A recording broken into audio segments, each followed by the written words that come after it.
It's time for the Volquest Mailbag Podcast, answering your questions from the General's quarters every week, right here on Volquest.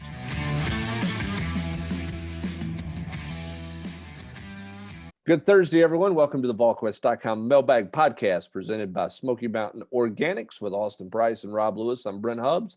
Don't forget Smoky Mountain Organics. You can check them out online at SmokyMountainOrganics.com. Visit one of their 4 locations, including that Knoxville store right across from Trader Joe's on Kingston Pike. Of course, they are in Sevier County, in Gatlinburg, Pigeon Forge, and Sevierville. Smoky Mountain Organics, East Tennessee's most trusted health and wellness store, focusing on natural products and organic remedies for a variety of ailments that you might be dealing with. That is Smoky Mountain Organics. All right, we got lots of questions in the mailbag. Lots of questions, not surprisingly, regarding transfers and the transfer portal. So we'll get started and we'll do the best we can with these questions, with the understanding that Austin, this thing with transfers, it changes hourly. I mean, really, it's totally different than recruiting, because the database of guys that you have to pick from is changing hourly. So we'll get started here and we'll go from there. So Shelby R14, are there any DBs currently in the portal or at the JUCO high school level other than Joseph that we're looking at? Also, what running back and our offensive line players are we looking to pick up as well? Anyone in particular? Thanks. DBs, no. I mean, it's just the kid from Northwestern. As for running backs, I mean, Tennessee's looking at Christian, I didn't pronounce his last name, the Beal kid from Wake Forest. Jerry Mack and he have talked. To me, that's just in the preliminary stages. I think Tennessee will probably go on him. And then we'll see if anybody else enters the fray at that running back position or offensive line spot. But no, I mean, Tennessee's been very selective there. I know everybody, wants names. Trust me, I'd like to give people names, but I don't want to, give out people that, Tennessee isn't interested. I mean, CSW Ball does a nice job of following on Twitter when people follow people. And, sometimes they are interested in guys, and sometimes it's just kind of like, let's take a look and see what's there. And, okay, we're not interested, so they don't act on it. So, but that definitely helps to kind of, points, get you point in the right direction. Yeah, certainly. But, so much of the time, though, Hubs, nothing ever happens from it. Well, and here's the thing, too. Just like offering a kid in high school. Right. So many times, too, some kids going into the portal, they know where they're going. They got a really good idea of where they're going when they go into the portal as well. Like the running back at Louisiana, who would just went in the portal, it would only make sense that he's going to follow Billy Napier to Florida. He had a great freshman campaign at Louisiana. He's in the portal. It would make sense. His comfort level is going to be with the people he knows, and that's the people who are now at Florida. So if he's looking to go from a group of 5 to a power 5, why not go to a place where the coaches? It makes the most sense. So you have a lot of those ties that you're looking at, and all those things go into it. The other thing that should be noted, and I'm not going to get in, I don't know all of the math, but one thing that you should keep in mind with the transfer portal with midterm enrollees, you have to have room for them to come in at midterm too. So whatever your number is, if it's 85, or if you're Tennessee and you've self-imposed a number and your number's less than 85, and you're already bringing in 14 midterm enrollees, you got to have room for those 14 midterm enrollees. And there's not 14 seniors departing at midterm. So, you know what I mean? There's some, now you can count, the Mowers and those guys transferring out, but you're doing a numbers balance at midterm with the 85. Then whatever your number is, if you're self-imposing something, then you got a numbers balance in August with that as well. So it's not just a simple case where, hey, go get 7 in January because the max you can bring in is 7 and bring in 7 guys. There's a math equation to this, Rob, that's pretty complex and quite a bit to it. That's part of the reason why Tennessee has to be selective as well. Yeah, and it's just, I get why fans are, how they are. Everybody that hits the portal, AP is this somebody Tennessee wants? Is this somebody Tennessee wants? What are our chances there? Which is a fair question.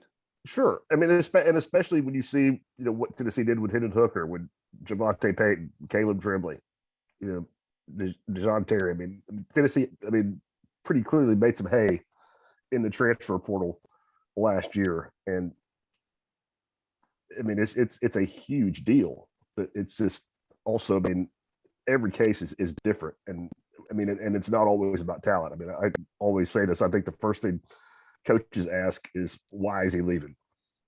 Is it just playing time, or is there something else? Yep. And I think there's also a lot of studies going on out there that when is the best time to take a transfer in terms of where he's at in his number of years left. Everybody, you want a guy who's got more than 1 year, but how risky is it to take, say, an offensive lineman after year one versus a guy who's been in a program for a couple of years to further develop? Because if you're taking that guy in a transfer portal, you want him to be able to play right away, right? So where is that guy in terms of being able to play right away? Even if he hadn't played a bunch of snaps somewhere, if he's 2 or 3 years into a program from a college development standpoint versus a guy who's 1 year, is he a greater risk if he's really young in his career versus a guy who's midway through his career and has gone every day on the practice field versus, Power 5 legitimate defensive lineman versus a guy who's done it for just 1 year? I think all of those things are being looked at from an analytic standpoint, which is why you'll see some evolution over the next couple of years, I think, in how schools, coaches manage and recruiting offices manage the transfer portal. Well, and for me, Brent, I get Tennessee's being selective, and I think you don't want to just, get bodies to get bodies. But in some instances, is a player better than what you have? They don't mean they have to be 5-star talent, but are they better than what you have? If you have a D, if we're putting on a grading scale, if your player is a D, or let's just say your player is a C, if you don't have to get an A, if you can get a B, you're improving, right? That's how I look at it. So does Tennessee feel like this player or that player in the portal can improve them at all? And then the other thing to evaluate that, you have to evaluate, can your player, if you're giving him a C grade with another year of development, is he going to become a B, or is he kind of the best he can be? Those are the things that you're looking at, because transfer portals cost. You don't get them for free. Although I'm sure in a lot of cases it feels that way sometimes, because you're talking about how you take these 7 and this, that, and other. It doesn't happen, in terms of getting a guy for free. He's got to count at some point in time in some way. Sam Smith, 2233, wants to know any update about moving the Auburn baseball series to Nashville with the spring game, and who is the fallback option at quarterback in 23 if Nico goes elsewhere.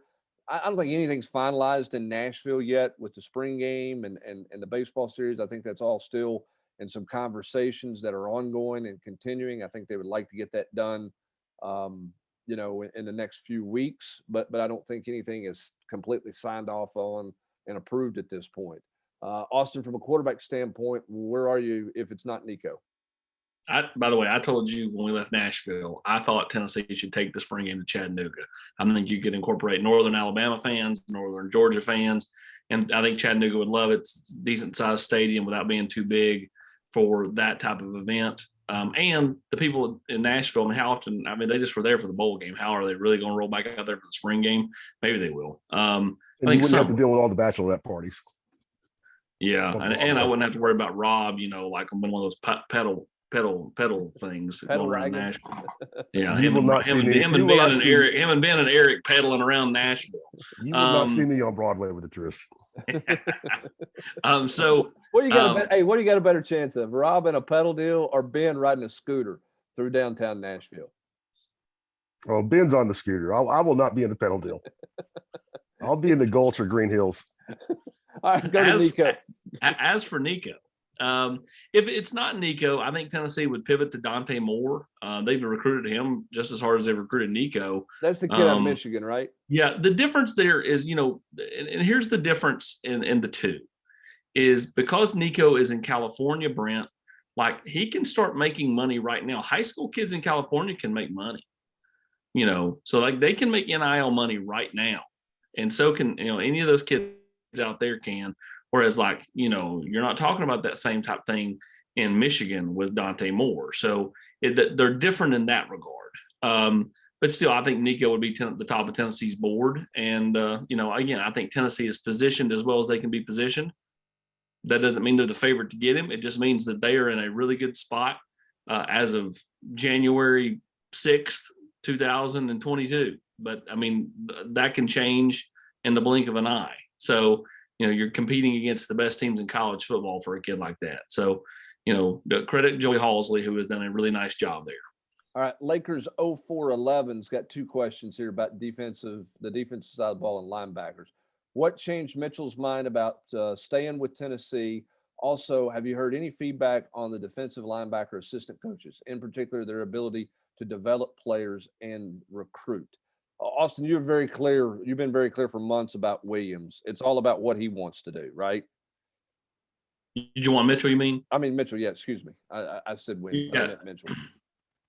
Yeah, I mean, it's all about, his buy-in. If he buys in, then he'll have a chance to come back. And clearly that they've been trending that way. But, I don't think anything's set in stone. But obviously, if he's back here for spring semester, that does, at least move the goalposts, to make it look like that he has a chance to be back here for the fall.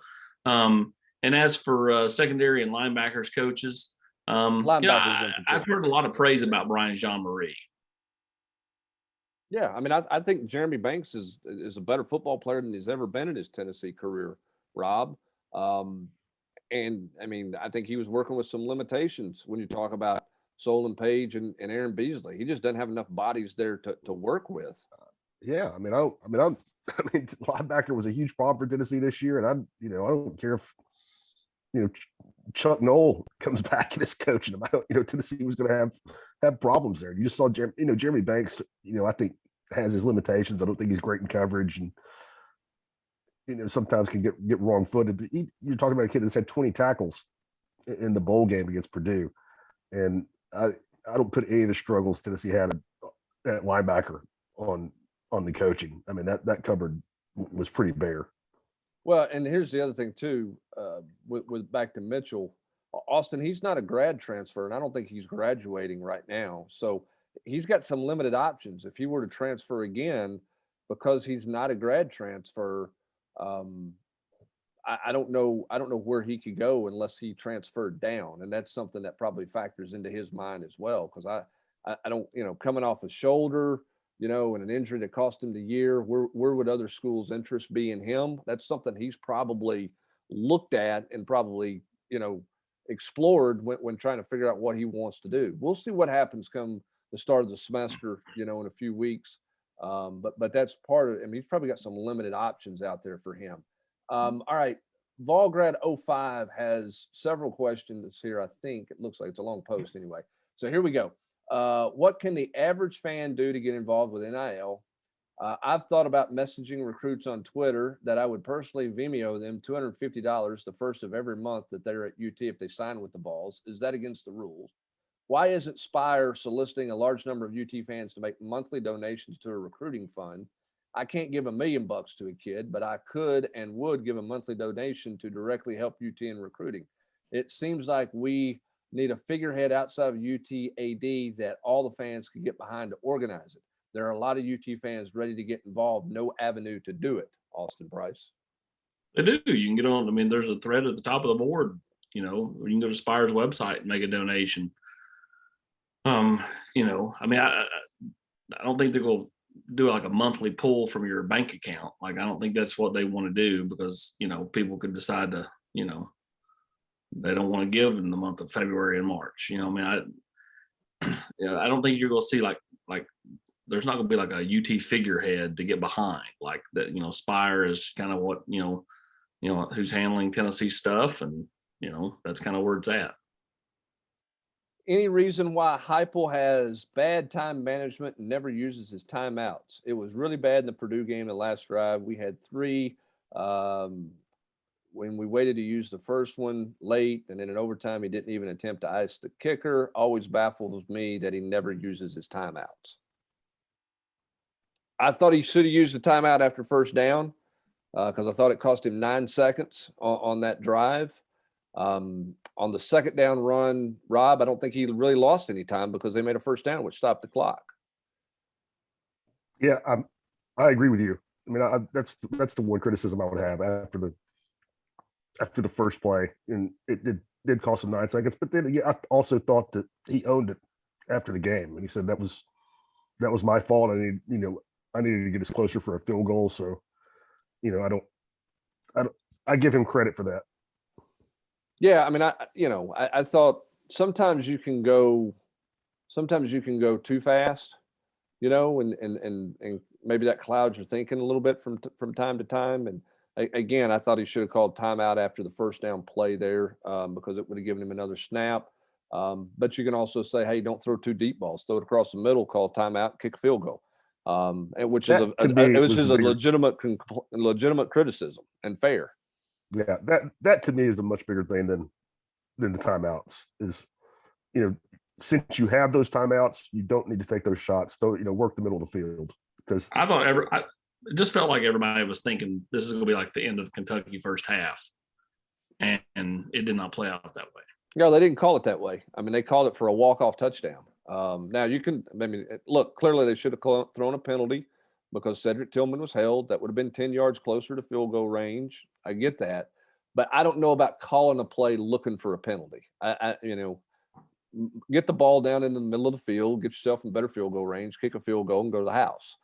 Which I think Josh Heupel basically said after the game what he should have done. He should have managed that better. Austin or Rob, as you mentioned, what was the case.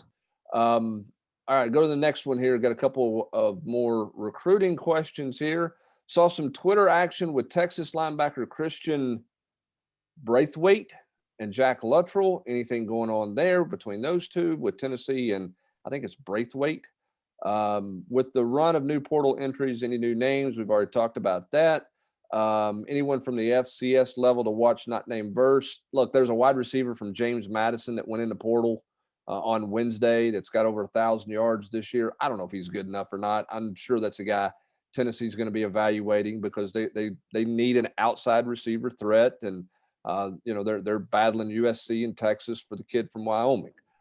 With Flowers coming back, do you think he can make a Theo Jackson type developmental jump for next season? Tell us about Jason Jackson now that UT has officially offered him. If Trayvon Flowers is going to make a jump, for me, this is my opinion, Rob, I want you to get yours and Austin jump in here as well. He's got to play. He just got to play the ball better. He's got to be a more instinctive player than what he's been. He's got to track the ball better and put himself in a position to make more plays if he's going to make a developmental jump. I mean, the guy's played a lot of football at this level. How much bigger of a jump is there to make? I don't know. Yeah, I mean, I guess we could say the same with Theo, but I mean, I hate to be critical of kids, but I mean, I don't think you necessarily saw Theo be bad just so much as be average for most of his year, and I think you've seen Flowers be bad, and at times even this past season. He just doesn't seem very instinctive. Yeah, that's where I'm at with him. But Austin, I mean, it looks like he played a little better down the stretch. So can he build off of that? We'll see. Yeah, I mean, like you would argue that like he didn't show great ball skills most of the year, but to me that was probably one of his greatest attributes early in his career. Can he take that step that Theo made from last year to this year? Can he make that from this year to next year? Tennessee needs some guys to do that. And, obviously he would be one of the ones that, you could pinpoint, but he did play better near the end of the year. What was the other question, Hans? All right. So tell me about Jason Jackson. Jason Jenkins. Okay. He typed Jackson. Jenkins is from New Jersey. Yeah. Long, has a good motor. At this point, that's kind of the things that stand out to me on film, but, Tennessee liked him enough to offer. And so, again, I think more than anything, that's one you want to get to campus and take a look at. And he's going to visit Florida the 24th, or West Virginia the 14th, Florida the 21st, Tennessee on the 28th. Anything going on with Jack Luttrell and the linebacker from Texas? I'm not aware of anything there. No, just Twitter. Right. I mean, just liking tweets and quote tweeting stuff. I mean, normal stuff that kids do. Yeah. All right. To basketball we go for you, Rob Lewis. This is from Charlie Work here. Victor Bailey's 10 of 43 from three-point range. Josiah James is 11 of 50 from three-point range. Combined, they're taking an average of 8 threes a game. Why are they allowed to take that many? Why are they allowed to take threes at all? Clearly, it's not an efficient shot for them. Meanwhile, Justin Powell's averaging 42% from three-point range and has only taken 36 this year. That is criminal. Why does Barnes think defense is a reason to play Victor Bailey? He's not very good at defense. He gets blown by for easy layups, yada, yada, yada. If defense is really the only thing that matters, why not play Mashik instead of Bailey? Why did he run Ticket off? Ticket was great at defense. Why does it feel like Barnes has a vendetta against mistakes made by young, raw players and is completely okay with failures from older veteran players? That's the gist of the post. I guess they missed 2 games ago when Victor Bailey played 1 minute against Arizona. So he played more against Alabama because he's more an equivalent to Kennedy Chandler than Justin Powell is. Those guys make shots in practice. That's why they have the green light. Tennessee charts everything down, in such meticulous detail. It's ridiculous. They chart guys' shooting percentage in practice, even in drills, not just the 5-on-5 stuff. And they make shots in practice, or Rick would be pulling kids for that. And you can read a million things I posted. I think Justin Powell should play more. Austin, when does Tennessee get their third commit in the 23 class? I don't know. I mean, there's no stories written or any of that stuff. I mean, you just never know. I mean, like, if I have $1 for every time a kid was going to do it this date or that date, this date or that date, and it changed forward, backwards. I mean, there's no set date. All right. Chances Tennessee has with Porter, Kyler, Casper, Carnell Tate, Noah Rogers, Justin Brown. Also made the top schools for Dylan Gooden. Any update there? Carnell Tate, I mean, Tennessee's got it's a better than puncher's chance. I wouldn't call them the favorite at this point, but I mean, I think they're right there with a group of schools. Justin Brown, I think Tennessee's right there near the top. Kyler Casper, somebody that Cody Burns has spent a lot of time with, kid from Arizona.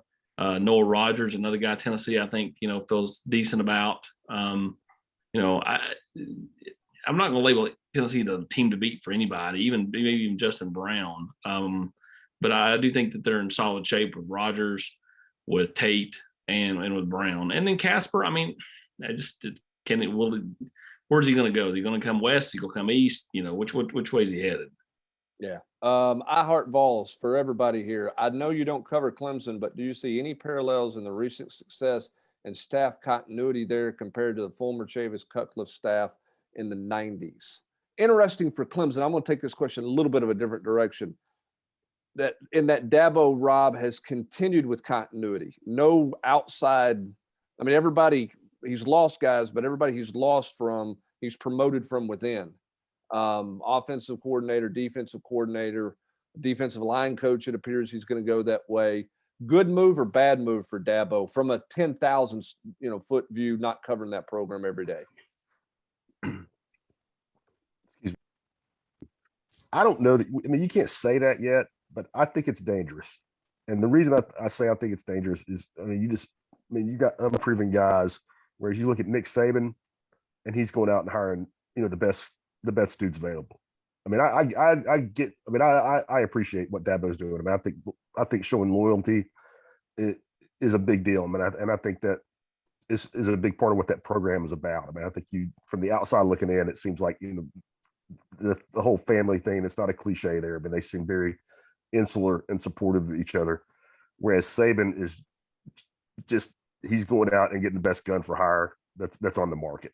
I mean, it's ridiculous to think he's got 2 former NFL head coaches on his staff, on his offensive staff. Yeah, one's a position coach, and the other's the play caller. And I think it's been. I mean, it's proven. I mean, it's been proven to work. That you go out, but I don't. Maybe Dabo doesn't feel like he can manage. Maybe he doesn't feel like he could be the boss of somebody who has won an NFL division championship and been in the playoffs, or a guy, or be the boss of somebody that. Like Marone take Jacksonville and probably to the AFC Championship game? They did with Blake Bortles. Yeah, maybe a fourth quarter lead in New England to go to the Super Bowl. Maybe Dabo's not secure enough to do that, whereas Saban is more than secure enough. Go ahead. Sorry. I was going to say, even not counting the NFL head coaches. I mean, Steve Sarkisian and Lane Kiffin were big, college coaches at big time programs, and Saban had no problem, not only hiring them but managing them aggressively to put it mildly. Yes, no doubt. Well, here's the biggest comparison to me, Austin. When you want to talk about Tennessee of the '90s and Clemson now, it's the fact that, I mean, when Tennessee was running in the '90s, it was Tennessee and Florida, and the rest of the league wasn't there. I mean, that's as bad. That's a bad of a run in a decade as LSU's had. Alabama was not very good. Now, credit Tennessee, they went out and won. I don't want to take anything away from what Tennessee and Philip Fulmer accomplished, because they accomplished a lot. But it was really a two-team conference at that point. Clemson right now is living in a one-team conference, if you think about it. I mean, they won what, 9 or 10 games this year? That's the worst offense Dabo's ever thought about having. Their defense was good. They were awful on offense, and nobody could really challenge them other than Pittsburgh.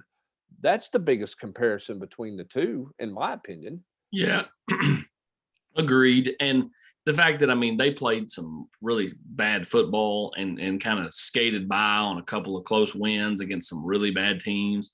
I mean, you're right. I mean, they won 9 games and they were terrible in so many ways. I mean, like offensively, they were atrocious. I mean, Shipley was really good there later in the year, their best offensive player.